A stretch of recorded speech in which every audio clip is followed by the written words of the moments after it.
G'day, guys. Welcome to the Home Invest School podcast. I'm your host, Graham Solomon. And as always, hit that like button and the love heart button to welcome and make our special guest feel part of the team straight away when he comes in. Our special guest today has a history in real estate investing through fix and flip, through multifamily investing, and transitioned into digital marketing, become a digital marketing expert, and has 3 degrees consulting now, which is a digital marketing company, and also is a sought after public speaker. His name is Bob McIntosh, and I'd like to welcome you onto the podcast, Bob. Thanks for coming in. Absolutely. Thanks for having me. And I'm excited to be here for all of you live. And if you're watching this afterwards too, either way. Now, Bob, you've got a fair bit of history in the real estate space, and like I said, you transitioned into a really successful business in digital marketing. Do you want to take us back to the start of the journey when you first got into doing some fix and flips, and tell us the unique story about that, about how it was virtual before the virtual tag even come out? Yeah. So my dad and I started flipping houses in Buffalo, New York, which is actually where I'm at the particular moment. And we did a lot of mistakes, had a lot of issues, but also had a lot of fun, learned a lot, and then started figuring it out and going from there. But the biggest thing for me was at the time we were doing all this in Buffalo, New York, and I was living in Los Angeles, California, so almost 3,000 miles away. And I said, okay, well, how do I still bring value to the company? What can I do to be a part of it? And so digital marketing became sort of the obvious answer. I came from a tech background, so it just kind of made sense to do it that way. Was number one. And then obviously raising money, just because people in LA tend to have a bit more money than people in Buffalo, New York, in terms, just in the general sense. And obviously they're much more used to higher price point real estate out there than than there is in Buffalo. So it became a good space for that. And just got really good at that. And then from there, I was invited to create and teach a lot of the education around for a number of the large real estate education companies around digital marketing. And I started doing that. And then eventually what happened, I was like, you know what? Most of these investors don't want to do any of this digital marketing themselves. So why don't I just do it for them? And here we are. And now my dad and I focus mostly on buy and holds, buying long-term rentals of that nature. Again, mostly still in the Buffalo market, but as they're moving to Florida, it might soon be down in that market too. And how long ago was that you were doing it from the other side of the country? How many years ago was that, Bob? We started, let's see, I moved to LA in 2010 and I left LA in 2020. So did it remotely for 10 years. Wow, so that's sort of a bit ahead of its time. Did you know any other people that were doing that sort of stuff from such a distance at the time? Not really. And at the time, especially early on, and really until I'd say digital marketing started to hit its stride somewhere around 16, 17. Even before that, there wasn't really a lot of people doing digital marketing as a real estate investor, right? I mean, obviously there was a lot of other industries and niches where it was, but I'll say we kind of hit the forefront of that, and in a certain respect got lucky in the sense that, hey, what we built and what we were generating from an online standpoint was early enough on that it was much easier to get started with. Not that it's not easy now, it's just a matter of understanding where to do the right things and where to spend your time and effort and money. Yeah, and like you said, you then transition into some buy and hold. So there must have become a point where you said, right, that's enough of that. We want to move and transition to something else. And then now, is it full time digital marketing now, or are you still doing a little bit in real estate? It's probably full time digital marketing, and the buy and hold side maybe takes, to be real, probably about 10 hours a week, if that. It's very insignificant. We've got property management that takes care of everything at the properties and all that. So the Yep. majority of it is reviewing new deals that come our direction, seeing if they work, putting together the funding and things of that nature, and then that's really about it. That's all we do on that side, and then we've got some other commercial things in the works. I'm working on a hotel in Tulum and a few other things like that. So definitely not completely out of the game, but just out from a flipping standpoint. And I do digital marketing primarily. And by the way, I do that full time. And then I also do all of this stuff on top of that. So like most entrepreneurs, I traded my 40 hours for 100. So, makes sense. Yeah. So when you think about it, I mean, it's very innovative. You were doing the virtual thing before it was even out there as a tag, and you're also raising money. Like you said, you self-taught. You just basically took it on yourself and learned how to do that. And also, the third thing that you did is you're in the self-education space. I mean, you educated yourself on most of this as you went. So a lot of, I mean, obviously you would have got a little bit of education on the way, but like you said, you're from a tech background, and then you've sort of taken it to the next level with your own business, and a lot of the other stuff you've done, money raising, virtual fix and flipping. It's all sort of cutting edge stuff. So are you that type of person where you just love a challenge? You love to look at the landscape, get into something new, and then try and put systems and procedures in place for people that are coming behind you to sort of show how they, almost like an educator.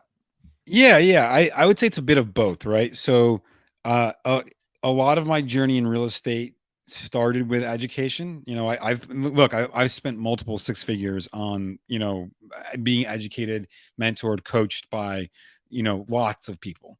Right. So, and that's, over the last 12, years, 14 years of doing real estate. And, very, like, with very few exceptions, the investments I've made in education have paid off. And what I would say, I mean, obviously, yeah, like, I like a challenge. I like seeing things. Anything that comes to technology, I excel at technology. It's my forte. I understand it at a deeper level. I know how it works. Used to do a lot of like hacking and things of that nature. So I come from that background. But with that said, I think one of the most important things that you can do, um, in the real estate space specifically, I was just telling someone this the other day, and I don't remember if we talked about this before or not, but to me, a lot of real estate investing is like watching, especially as you start to zoom out and you get it into the niches, into the trenches for long enough.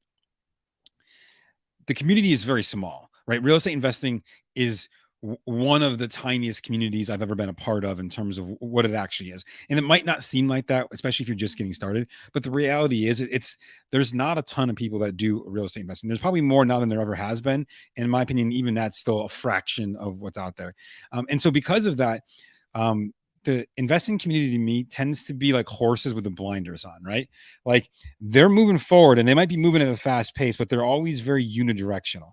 And what I found is that if you stop for a second and pretend that you're the jockey instead of the horse, and you start surveying the field and you're looking around, you're going, well, what's going on? Okay, I see all these other horses and they're all charging forward with their blinders on, but it's going to get real crowded over there, and I see a path over to the right here that's not quite so crowded. Maybe I'll go that direction, right? And that's kind of what I feel like I've done very well at, is identify where things aren't as crowded, and go. And here's the funny thing about that. If we look at especially from a marketing standpoint, and even more specifically within digital marketing, but just in general, right? Everyone always wants the latest and greatest thing, because what ends up happening for most of us is that everyone finds the new thing. It's new for, if we're lucky, 6 months, and then all of a sudden everyone's doing it, and then it dramatically drops down its effectiveness until the next thing, right? And that's why I say horse with the blinders on, because it's like, oh, it's, for a while it was all about text blasts, and then it was ringless voicemails, and then and then there's always the next thing. And if you are aware enough of the trends to say what's going on and maybe try something a little bit different, even if it's not all your budget, just put a little bit of your budget here, a little bit there, and see what happens. You're going to find the places where no one else is doing things. You're going to get more deals because of it. And because you got more deals, you can then turn around and fund other alternatives of marketing that you might not be doing right now, or you might want to try out. And that's really where you're going to find a lot more success, especially in busy markets like we're experiencing most cities today. Yeah, that's a great point. It goes, like you said, text blasting everyone was all over it. It was cold calling before that. Then direct mail come back, and now cold calling's coming back, and it just keeps going in little cycles, doesn't it? I feel like there's like 15 ways to market, like literally. Maybe there's probably more than that. Let's be real, but like, let's say there's 15, and we just go through a cycle where like 3 to 4 are hot at any given time, and we just, like, legitimately, I remember when I got started, it was all about direct mail. Like, that was, and you crushed it. Like, if you did direct mail, and then by like 2012, 13, it was like direct mail was dead because everyone was doing it. And then it was on to, it was postcard. Sorry, it was letter direct mail. Then it was postcards. And after postcards, it was door hangers. And then it was getting Uber drivers to do it for you. Like, it's been funny. It's just been like the same. But hey, like, it just means that these things work. All this stuff works. It's just a matter of how effective anything is. And that's really the key in a busy market. All marketing works. It's just a matter of how effective it is. Yeah, and that brings us to what you do. What I guess, like you said, you've always you had a tech background, and obviously it's a bit of a superpower. You love it. It's what probably lights you up, and it brings you to your digital marketing business. And with that, Bob, where is that at the moment? I mean, that's probably, I guess, the latest thing. It's been around for a while, but it's the latest thing where people are starting to brand themselves and put themselves out there and starting to use social media, all platforms, not just traditionally Facebook, but all platforms now. And they're really starting to see the advantage of a really good website where they drive traffic. So that's what you're into now. Do you want to give us a bit of overview of what you've noticed, like from say the early days to now, and how important it is now to get that presence built up? Absolutely. So what I would say right now is you're looking at is a handful of things. First and foremost is your web presence, which is not just your website, but your website, your social media, the things that you post, like all of that stuff, right? All of that has never become more important than it is right now, right? Like if we look at stats, 94% of all people are going to search you before they buy from you. And when we say buy, right, what we mean is, in this case, is buy into you, whether it be buy you as the person or company that's going to buy their home from them, buy you from the standpoint of buy one of your rehabs or your wholesales, buy you in the sense of I want to lend you money, right? I want to, trying to get lenders, buy you from the standpoint of a contractor who's saying, yeah, I'm going to buy into the idea that you're going to help keep me busy and get me paid, and I'm not going to have to do as much work. And even with agents, right? Like, hey, I want to buy into the idea that you're going to take more of the work off my plate, because agents are in the same commission no matter what, whether they put in 40 hours or 4. Their commission's exactly the same. They do not get paid hourly. So, all these things they're buying into you and what you have to offer. And so your web presence is the part of that's going to help people think that you're more credible, whether you've done deals or not, doesn't matter, but it's going to help drive that. And more importantly, it's going to set the stage for who you are, what you do, and how you do it. And so if you understand those things, then the next piece of that is to say, okay, well, my website's obviously huge. My social media is important. And since social media is all basically the same, really what it comes down to nowadays is your website designed well. And if we look at the stats right now in 2021, about 94% of people judge a business, or sorry, let me rephrase that, will base their impression of a business on the web design alone. And 78% will judge a business's credibility on the web design alone, right? Now that means you could have your content becomes basically irrelevant, right? Like 78% are saying, I don't even care what your content is, the videos, the words, like nothing else matters other than does it look good? If it looks good, they're already giving you credibility and a high level perceived value than, if you don't. And so that's a huge, huge thing right now that I'm seeing with not just in the real estate market, but in all markets for that matter. But understand that, hey, obviously real estate investors as us, it impacts us even more because like, even if a design of a site sucks, but I'm buying a $10 widget, like I kind of like, it's like, yeah, design sucks, but it's $10. So whatever. Right. But we're not dealing with $10 things. We're dealing with hundreds of thousands of dollar things. And in some cases, millions of dollars of things. Right. And so we got to understand that.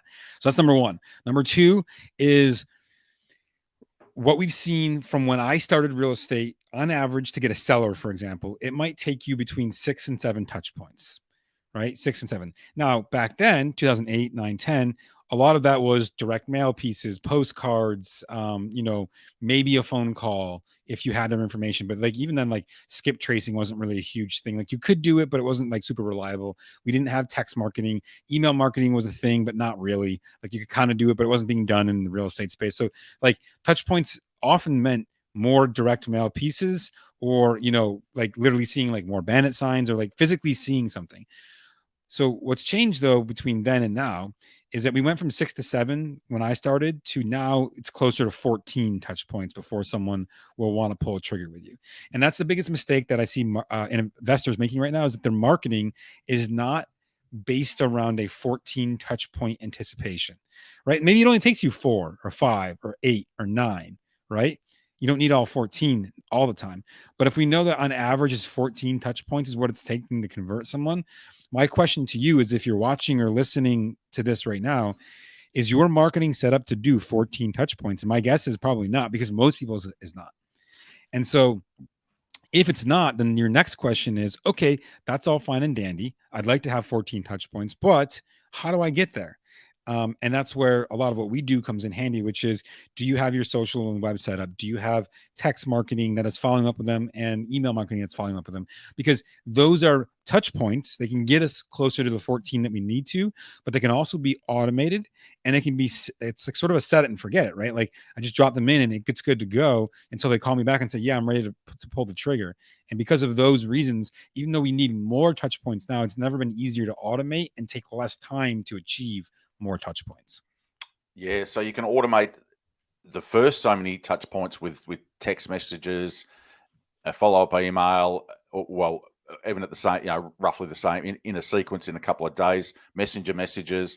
You can get to sort of half a dozen touch points at the start, but then on the back end, you can also automate like a drip campaign that goes out X amount of days or a week apart and get to 14 quite easily. And then you haven't had to do all that work, because if you did it yourself, you'd probably get to about 5 and forget about it, wouldn't you? If you had to manually do it. So this is it's about 5 or 6 if you're lucky. And most people, and by the way, my experience of most investors, even then, is they're not, right? Especially when it comes to direct mail and things of that nature. They're like, yeah, I sent out letters to 1,000 people. How many letters? 1, 2, maybe 3. It's like, okay, well, I would rather that you take 100 people and hit them 14 times with 14 letters than 1,000 people 2 or 3 times, because unless your letter is insanely compelling for some reason, right? Or your list and your honing in your list in that capacity is insanely good, or you happen to live in one of the few markets that's a buyer's market, which I don't even know if there's any of those right now, right? Like chances of you converting someone with 1, 2, or 3 letters, or even 1, 2, or 3 touch points period, is very, very low. Yeah, so that's very important. And like you said, you are better off hitting a smaller number of people with the 14 touches, because there'll be a deal there. If you're only sending out 2 postcards and you send it out to 10,000 people, you've blown your budget and you haven't sort of got anywhere. You've sort of hit a brick wall and then you bounce back. So I think we call that spray and pray. Spray and pray, yeah, where you're just spraying out and just hoping someone just gets it at the right point. Whereas there's real intent with hitting someone 14 times. You're going to get a certain percentage of people that ring you up and tell you to, go somewhere or take me off the list. But then the other people, and I've seen this with text messaging too, you get to sort of follow, and this is, it used to be a lot of people would just do 1 or 2 texts and that was it. But now the last 12 months, 2 years, the automated systems come in. People are sending up to sort of 5, 6, 7 texts. And there's been cases where people after the 6th or 7th text says, oh, I got the other text, but my daughter was in hospital and I didn't get a chance until this week. And when you sent me that 7th text, it triggered me. I'd forgotten about it and I called you back. So when you hear stories like that, you go, you just think people are ignoring you, but people are busy in life. And sometimes it takes that follow-up, and the 7th one hits them when they're sitting down having a coffee and they're not at the hospital with their daughter, and they can actually ring you back. So you need to hear these sort of stories, and you would see that and hear these stories with your clients. So you need to get that feedback so that you know that you're not wasting your time and 100%. Not just being ghosted. Now, you might be getting ghosted sometimes. I think by the time you get to about 5, and if someone is trying to ghost you, they'll probably contact you back and say, leave me alone. But even then, that's a contact, isn't it? That's a contact that you wouldn't have got if you'd given up at 2. So 100%. And also look too, like right now, and again, markets change, right? So if you happen to be listening to this a year from now, here we are. This is almost September of 2022, right? Understand that in the current market climate, right, with the Fed raising interest rates and continuing to essentially indicate that they're going to, selling has slowed down, and it's not a buyer's market still. It's still definitely a seller's market in most cases, but it's slowed down. And so now all of a sudden, if you've been historically the person, or you become them now, who's continuing to reach out, right? So let's just say I'm a seller and I can get retail value for my house, and I went on and I listed it on the MLS, and here we are 30 days later and I haven't gotten an offer, right? But instead of offers, I've gotten 7, 8, 9, 10 texts from you or emails from you, but I have 0 offers in my hand. Well, now I'm going to start thinking, maybe it's time to call this person. And right. And now listen, let's be real. In most cases, if they're just a little bit more patient or they lower their little price a little bit, they probably get the house sold immediately.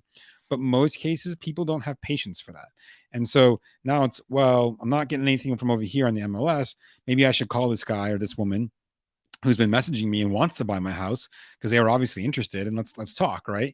And now all of a sudden an opportunity opens just because of nothing other than the fact that you were consistent over the last however many months and communicating with them. And by the way, what I'm teaching is not anything that's necessarily new.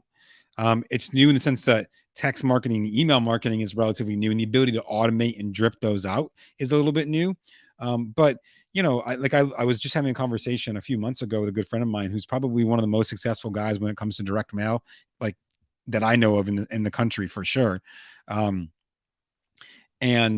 he like, I remember he actually built a program for direct mail, and he was talking about it, he's like, I literally mail these people for years sometimes because you never know when they're going to decide to sell. And the same is true with anyone we're dealing with, right? You never know what's going to be the final trigger. Something happened for them, that they're like, oh, this happened, now I need to sell. Could be job transfer, could be sick family member, it could be it's finally time, it could be, all right, I got my mortgage paid off, now I feel good enough to actually sell the house and walk away with the cash, and I need to go buy something else. Or like, you never know what their story is and why they need to sell. All you can do is simply be there and remind them that you're there, so that when they decide, when they make the decision, you're hopefully the first person in their mind. Yeah, that's right. And that's just persistence, and just following a system. And the automation is really important to just keep that relentless, the drip feed going, because the minute you can guarantee the minute that you stop it, they'll be ready to sell. That's the Murphy's law of real estate. So, Right. and you've seen that at the forefront with what you do. You've probably heard stories about that, seventh, eighth, ninth touches, I got a phone call back, and their circumstances, they were adamant they didn't want to sell, and something changed in their life overnight that was out of their control, and bang, they were straight on the phone. So it's all about there are all the CRMs and everything now that are just geared purely and simply to do that, which is, limited amount of work, and then you put it on autopilot. And that's a huge thing. I want to, what you just said is huge. So if you're listening or watching, it's a limited amount of work, right? Like, we often think about these touch points and you start thinking, oh my gosh, I got 1,000 people, 14 touch points. That's 14,000 touches, right? But the reality is I only need to create 14 texts. If I know that a text message is no more than 160 characters, right? I don't even know what that math is. Like, hold on, I'm actually curious now. Let's just do that. So, like, let's do a live analysis here. You've got it here on the 160 characters times 14 text messages is 2,240 characters. And by the way, that includes spaces. So you have to write 2,240 characters, all right, to get someone to sell you their house. And once you've done it once, you can use those same sets over and over and over and over. And obviously you might tweak it here or there, right? As you test it, figure out what's working, what's not. Maybe it turns out that your ability to write text is great. You only need 8. So you can get rid of the last, 6 or 7, right? But the point is this, like, you put in that time once, and now all of a sudden you've got a system in place that can be replicated as many times for as many sellers as you want to. And that's how you scale up. So if you're, like I talk to investors all the time, like how many deals do you want to do this year? I want to do 10. Okay. Well, let's work the numbers backwards. Like, you want to do 10 deals, that means you're going to have to talk to probably, 10, 1,100, 1,200 people to get 10 deals, which means you're going to have to send out 10,000 people's worth, 10 to 10,000 people to get those 10 deals, right? But they don't ever think about it that way, right? But this is the beauty of what we do in the digital space, is that you don't have to write it every single time. Write it once, and it can be done forever and ever and ever and ever. Yeah, it's a great point, because I know some guys that were doing text blasting when it was up and running, and they were sending out huge numbers, and that's what they said. They could automate it so well through the CRMs, and they could also they had a list of responses pretty much to everything, so they could actually have a VA sitting there replying to the ones that replied. So they could delegate and automate and delegate, so that freed up more time. So if it was a small business and they were almost a solopreneur, they could then get on and do the closing, or they could do the acquisitions and stuff, and then they could hire that out once they got. So it helps you grow your business, because you can sort of, like you said, set and forget, set it up, get it running, forget, go to the next stage, and then all of a sudden you don't really need a huge staff, because you've got people doing, I guess, the nuts and bolts stuff, and then you've got the automation taking care of the rest. So that's what a lot of people are doing now. Like you said, that's what you would give your clients advice on, and then you would be saying, right, so you've got that covered. Now your social media, something else, and then you can move and put these systems in place right across the board. So that's the next question. I just want to ask you, like, with Facebook's been the big social media thing for a long time, and Facebook's been really good. People have used Facebook advertising for inbound marketing while they're doing some outbound marketing over here. So it gives them a couple of different channels. Now, with all the newer platforms like your Instagram and your TikToks and all that, a lot of the younger new investors have blown up on these sites. Can you give us some insight into those sites and the power of those sites? Because a lot of people go, "Oh, I'm 50 years old. I'm not going to go on TikTok. I'm too old for that." Do you want to just dispel that myth a little bit?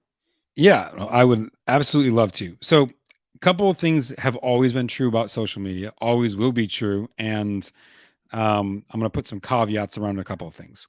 So, first and foremost, there is never a situation under which you should not, at the very least, claim your space on every social network.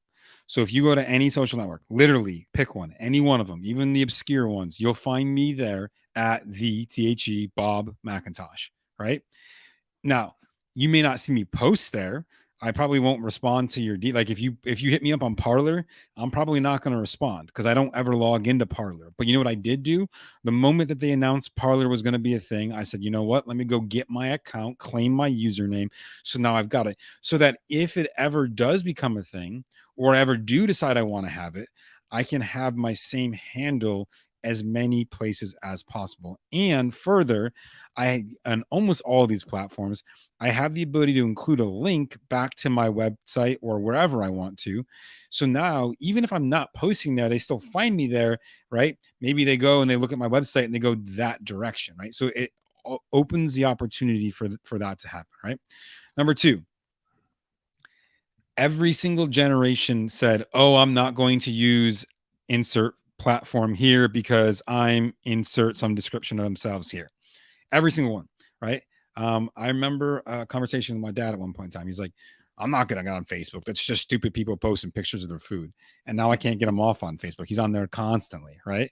And I guarantee you, guaranteed, like, come back if we were to in a year from now, I would put money down that everyone who's saying, "Oh, I'm not going to be on TikTok, I'm X years old, or I don't do dancing or whatever," in a year from now is going to have one of two things be true.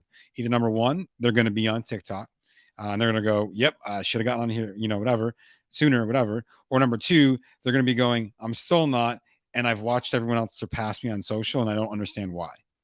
Those are the only two options that are true. Because here's the reality. Like, let's take a look at TikTok, for example. The fastest growing demographic in TikTok right now is 35 to 45-year-olds. 35 to 45. Who do you think is buying and selling the most houses right now? 35 to 45-year-olds. Why? Because that's the oldest edge of the millennial generation, right? Like, and guess what? The millennial generation is the largest generation in history in the United States. There will be more first-time home buyers from the millennial generation hitting the market in the next 3 years than ever in this entire country's history, right? So you can sit there and say, "I'm not going to use these things because insert whatever reason and excuse you've got for yourself right now." But I guarantee you that if you don't, you're leaving money on the table. Further to that, if you're not at least on these platforms, then people can be having conversations without you. One of my favorite examples was an event that I was teaching. There was about 100 people or so that were came to learn digital marketing from me. And there was a guy I won't say his name or his business because it doesn't matter. And by the way, there was many of these guys. This is just one particularly good example. And he said, I will never be on Facebook. Facebook is evil, and anyone who uses it is evil. And And like he just like went on this like 5-minute tirade about how Facebook was terrible. And I said, I totally understand. And I'm not going to disagree with you because a lot of your points are absolutely right. I said, but as business owners, we don't get to play the game of, well, I don't like you or your company, therefore I'm not going to use you. Can you imagine being back in the 70s and 80s and saying, well, I think Yellow Books is evil, so I'm not going to list my business there? Well, guess what? How are you going to get found? That was the way you get, like, you know what I mean? Like, what is, I said, further, people can now have, even worse, people can have conversations about you and your business that you don't even know exist because you don't even choose to participate in there. And I said, case in point, I logged into Facebook. I'm on a screen and all 100 people can see me. I said, what's your business name? And he's like, you know, Main Street Properties, whatever. That's not actually a company, but let's just call it that for right now. I was like, cool. What's your name? And he's like, Joe. And again, not his actual name, but let's just call him. I was like, cool. Watch this. Joe from Main Street Properties is a Nazi homophobic a-hole. He will steal your house. He will screw your kids over and leave them with absolutely nothing. You absolutely need to remove him, and don't work with him under any circumstances. And if he contacts you or your family about buying your house, call the police. And I hit post. And he looks at me and he's like, why would you ever say that? It's like, doesn't matter why I would say it. I'm having the conversation, but you've chosen not to even participate in the conversation.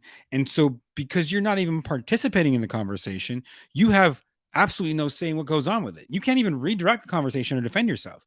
And I remember like the look on his face, he was like, holy crap. Like what, like, and I was like, yeah, I was like, look, whether you want to post a lot or not, doesn't matter, but you need to at least claim your space. I don't mean, by the way, obviously I went in and I deleted the post and, removed that. But you're shocked. Poor old Joe, it took him an hour to get off the floor because that would be very confronting. But that's the reality of it. There are people out there that write stuff like that on your, and some horrendous stuff. And they just target, they might have something against a property investor and they just go around and troll property investors. So, as extreme as that sounds, that is actually out there, and you need to be able to respond in a cool, calm way, very positive, so that everyone just sort of looks at it and goes, that person's a lunatic, don't take any notice of them. Right. So you're exactly right. But if you're not on these platforms, people don't know. You don't know. And look, at the very least, you own your space, you have it there. Even if you're not participating in the conversation, you don't want to be seen, that's totally fine. Right. I mean, I would recommend, that you do participate because it's going to help drive more business. But even if you don't, at least if they find you, they can click on your profiles, go to your website and check you out there and then continue the conversation because they're going to, no matter what. Yeah. So you might as well set it up for them to be more successful in finding you because that's more success for you. Yeah. I've been thinking of this throughout the interview. You mentioned earlier in the interview, I want to go back and just talk about this point with the branding, like you said, with visual stuff like websites and your posts and that. You said it's very important to have I guess your branding and everything looking good. What are when a client, like if I come to you as a client and said, look, can you help me set it up? What are the key things you look for? Is it have you got a certain sort of template that you think looks better than what other people are using out there? Yeah, so great question. So when it comes to your branding on social, right, you've only got so much that you can work with because all the social networks, right, this isn't MySpace back in the day where you could do custom HTML and make it look however you wanted to. That is long gone.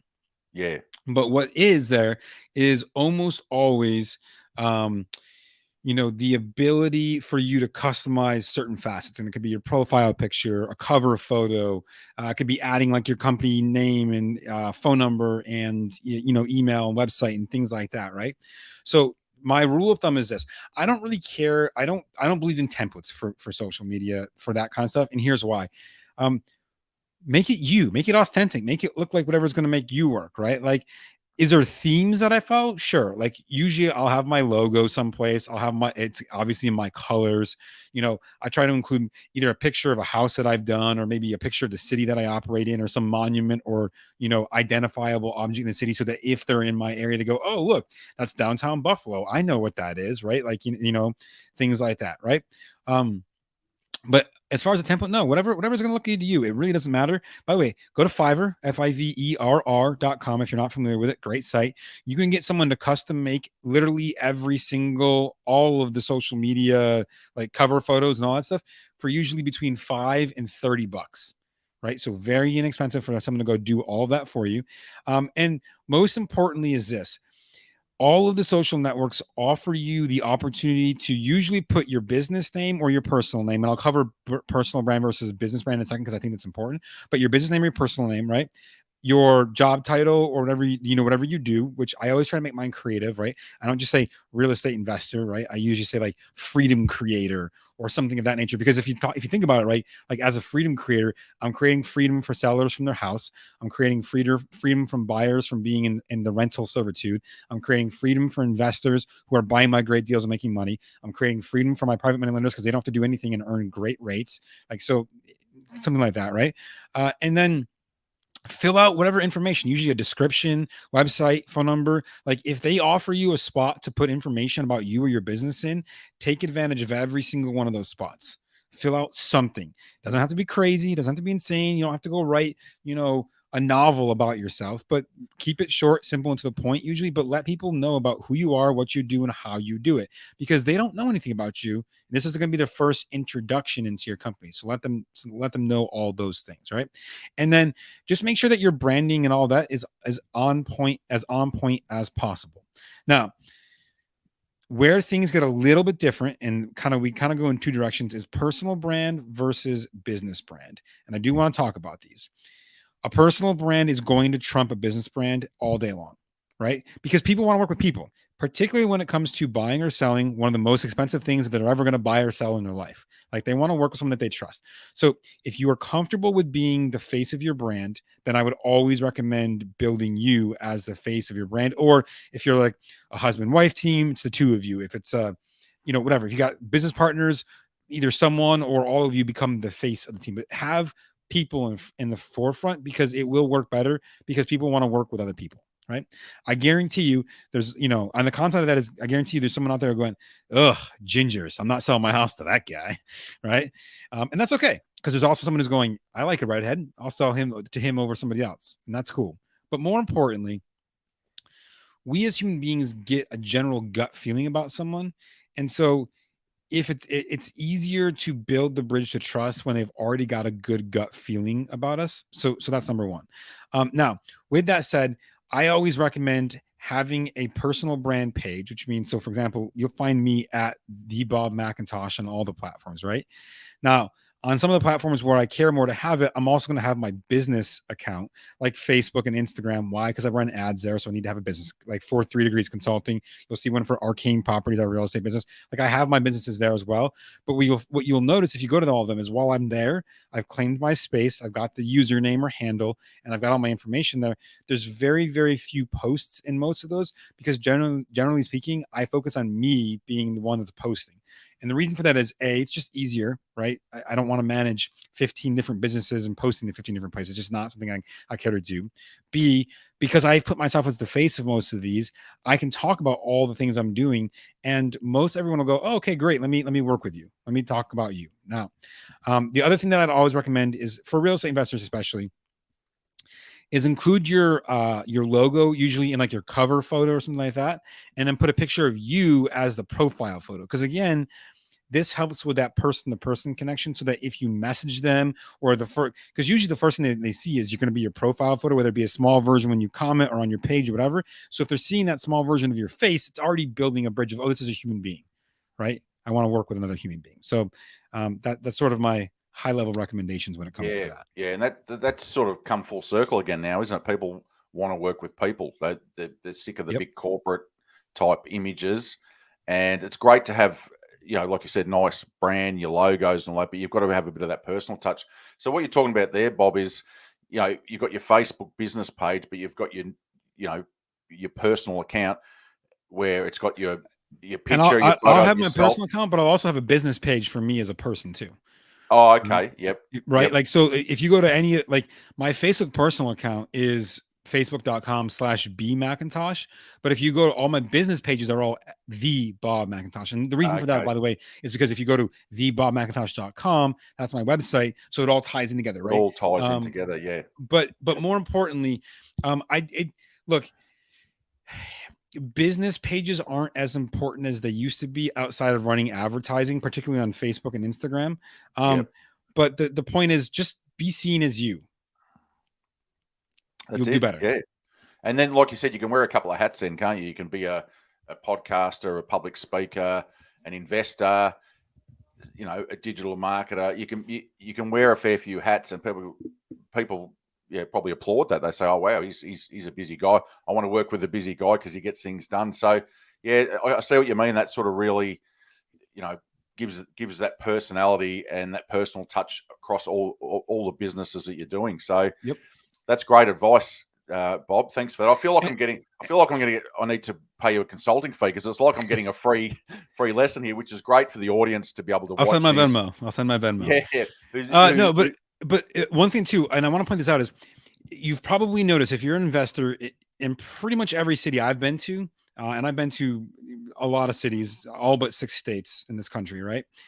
You'll also notice a lot of like Kelly buys houses, Tracy buys houses, sell to Tracy, sell to Joe, Joe buys, Bob buys houses, whatever, like, right?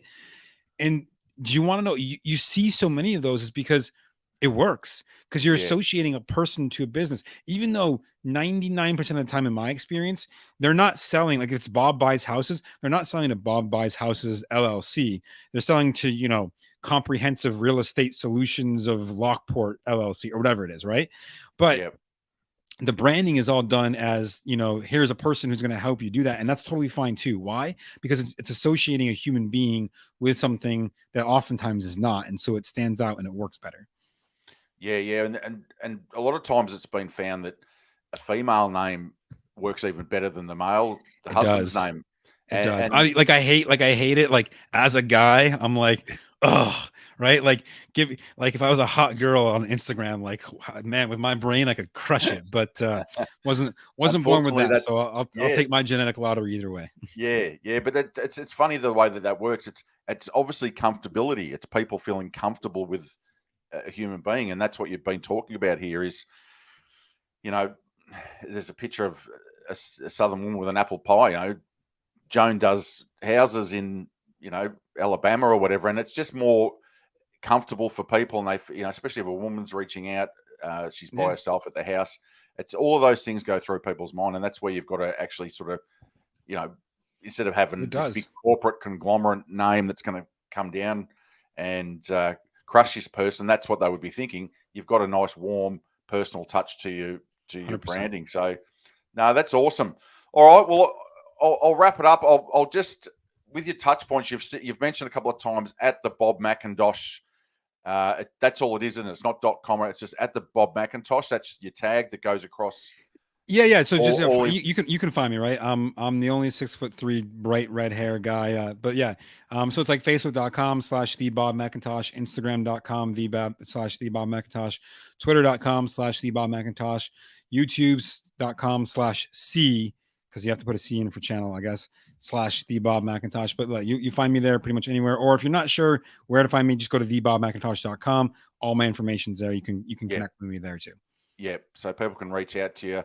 And once again, people can actually start, if they haven't got a digital presence or if they've got a very small digital presence, they can work with you to build that up. And, like you said, build it up so that they've just got some branding out there and maybe some little tweaks here and there. That's what you work with. Like you said, you visually help them with their setup. You help them with a lot of different stuff. Is there anything else that you wanted to say about the actual digital marketing? Like if I come to you as a client, is there any other services that you provide that we haven't covered? My company can do anything in the digital space. But if you're a real estate investor, where we're really focused heavily right now and where you're going to see your biggest bang for your buck, especially if you're a new investor, but even if you're not, is happy to build your website for you. We've got a great website offering that won't break the bank, especially if you're a new investor, because there's a lot of things we got to outlay cash for. So we can do that.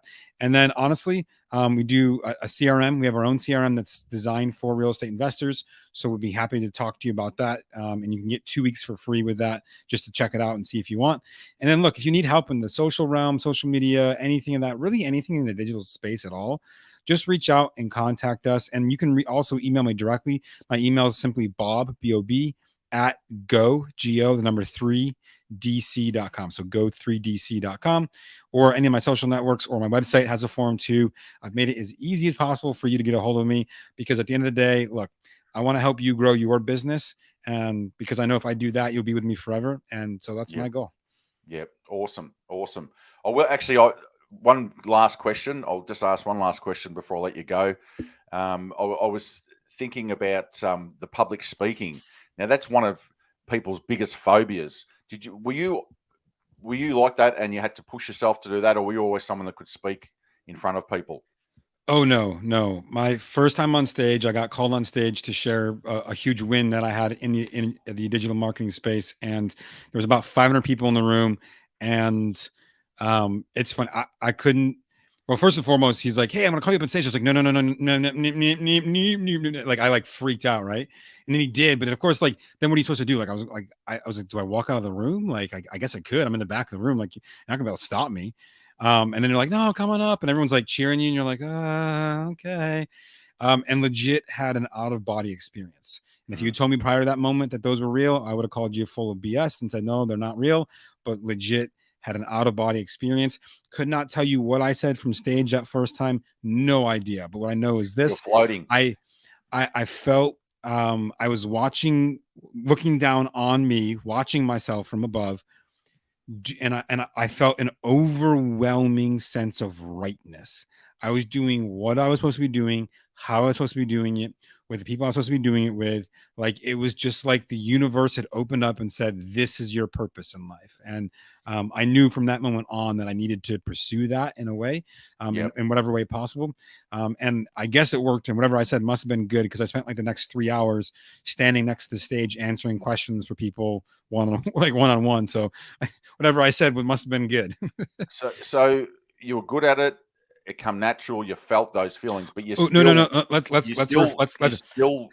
was nearly not passed good at out. it. I was definitely not good at it. In fact, my first few events after that, there was a lot of covert hostility about me as a speaker, and but I spent the next 2 years reviewing every single event that I did. I would record it on video and watch the video and break down what I did and just work it like a football player, right? Like break down the game day footage and see where I could do better, what I do well, what did I not do well, all that. And it took me, look, why am I good now? Because I've got 3,500 plus hours on stage, right? But I can tell you right now, the first year or so, it was rocky. Yeah, and you nearly passed out and went into a convulsion the first time. So Yeah. most people feel like that, but they don't push through it. That and what you're actually saying is you're a public speaker now, and you're well versed and everything, but it took a lot of training and a lot of analytic stuff, a lot of work.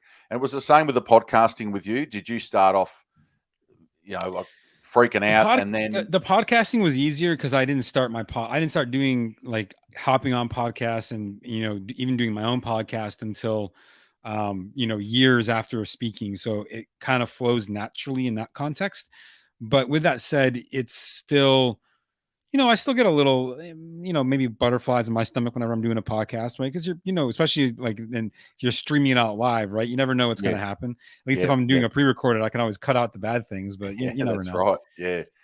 Yeah. So I'm just asking this because you're well versed in these things, and just to let people know out there that have got Facebook groups and they don't want to go live and they don't want to do a podcast, which would have huge benefit for them, that they've just got to take action, don't they? And like you said, then watch it, cringe a bit, analyze it, say I can improve this part, I need to improve this part of the show, I need to do, and within 10, 20, 30 episodes, it starts flowing. But it's going to take you at least 50 episodes to be at a stage where you can start becoming a professional, and it's going to take a apprenticeship Find period. a So I just groove. wanted to ask you that question because I know a lot of people that are sitting on the fence with it at the moment, and anyone that's watching in the audience that's thinking about doing it, your advice would be to just do it and just to keep practicing and get better at it, and then try and delete them later on when you get down the track. Try and lose I those. wouldn't. You know what? Here's the funny part. I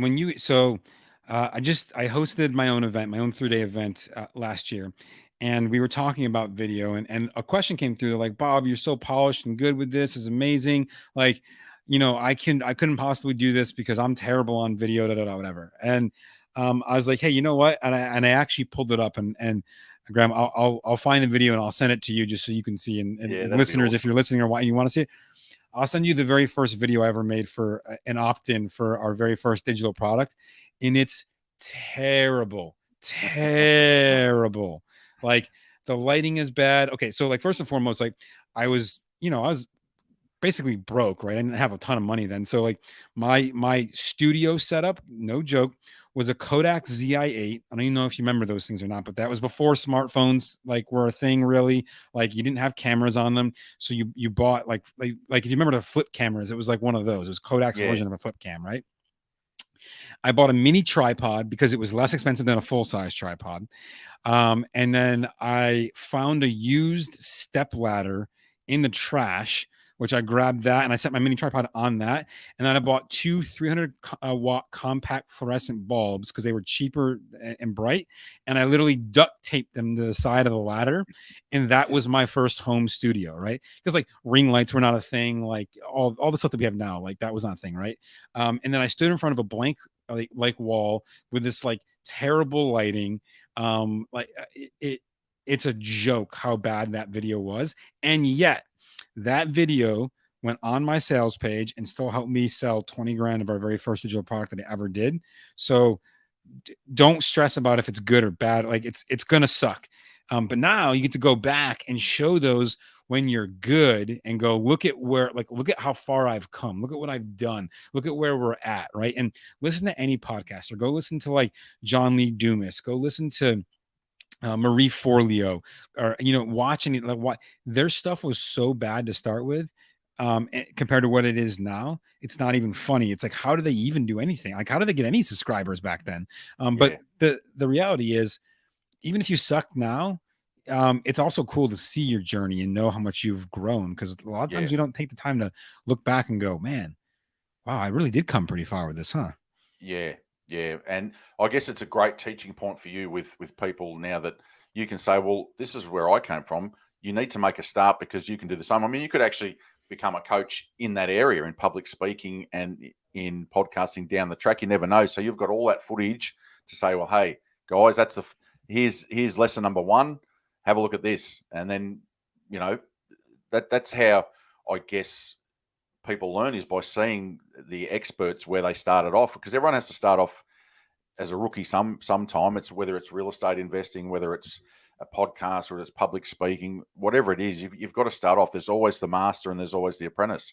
100%. So that's awesome. I'm glad you finished off with that, because that gives people that are watching a bit of confidence. I know a lot of people that watch your station are starting Facebook groups, and they're I don't really want to go live. I don't want to do a video in there.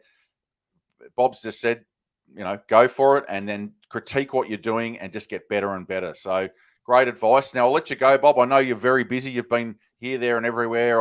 I know you've been doing some public speaking and podcasts and flying here and there, and you've got to fly back to LA. So appreciate your time. It's been a great session, great podcast. And like I said, I almost feel like I've got to pay you a consulting fee, because now I'm going to go run out the room and go and fix up all my social media stuff after talking to you. So thank you for that insight, and thanks for sharing your knowledge with us. And wish you the best. And thank you for having me on, and thank you for everyone listening, watching, anything. Right, I appreciate your time. It's the most valuable thing that you can give to me. So I take that for granted, and acknowledge you for spending the time to be here, listening and tune in, and continue to learn and grow. Yeah, no, that's awesome. Really appreciate that, Bob. So go out, knock them out. You're a busy man, and if you want something done, go and see a busy man like Bob, because they get stuff done. So thank you very much, Bob, and all the best in the future. And like I said, go and knock them out. All right, mate. See you later. See you guys. Thanks for joining us today, and we will see you Friday at 5 p.m. Eastern Standard Time. Bye for now.